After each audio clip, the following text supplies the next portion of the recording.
মোনালিসার দাদু বিহানকে বলে, প্রথমে যখন তোমাদের বাড়ি থেকে মোনালিসার জন্য বিয়ের প্রস্তাব দিয়েছিল তখন আমরা একটু অবাকই হয়েছিলাম, কিন্তু তোমাকে দেখার পর থেকে আমার ধারণাটা ভেঙে গেছে। আমার একটা কথা আছে, এনগেজমেন্টের পর কিন্তু মোনালিসা কলেজ চেঞ্জ করবে, কারণ আমি চাই না তোমাদের বাড়ির ফেভারে ওই কলেজে পড়ুক, অন্যরা সবাই বলাবলি করুক যে তোমাদের বাড়ির ফেভারে ওই কলেজে পড়ছে। কলেজ চেঞ্জ করার সিদ্ধান্তটা কিন্তু মোনালিসারই। বিহান বলে, মোনালিসা আর আপনাকে তো আমি শ্রদ্ধা করতামই। একথা শোনার পর মোনালিসার প্রতি আরো শ্রদ্ধা বেড়ে গেল। এরপর কলেজ থেকে একজন টিচার বিহানকে ফোন করে কলেজে ডাকলে বিহান সেখান থেকে তড়িঘড়ি করে বেরিয়ে পড়ে।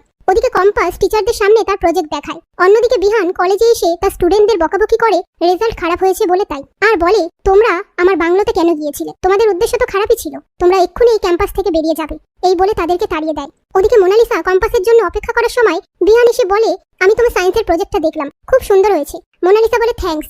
অন্যদিকে সেনাপতি একজনকে ফোন করে বলে, ওই কলেজে আজকে আমার শেষ দিন, সুতরাং বিহান চৌধুরীরও যেন শেষ দিন হয়। ওদিকে বিহান মোনালিসাকে বলে, চলো আমি তোমাকে বাড়িতে ড্রপ করে দিই। মোনালিসা বলে, কম্পাস কি করে বাড়ি যাবে? বিহান বলে, ও ঠিক বাড়ি চলে যাবে, আর কাল মা বাবা ফিরে যাচ্ছে, ওদের সাথে দেখা করে আসবে, চলো। মোনালিসা বলে, ঠিক আছে।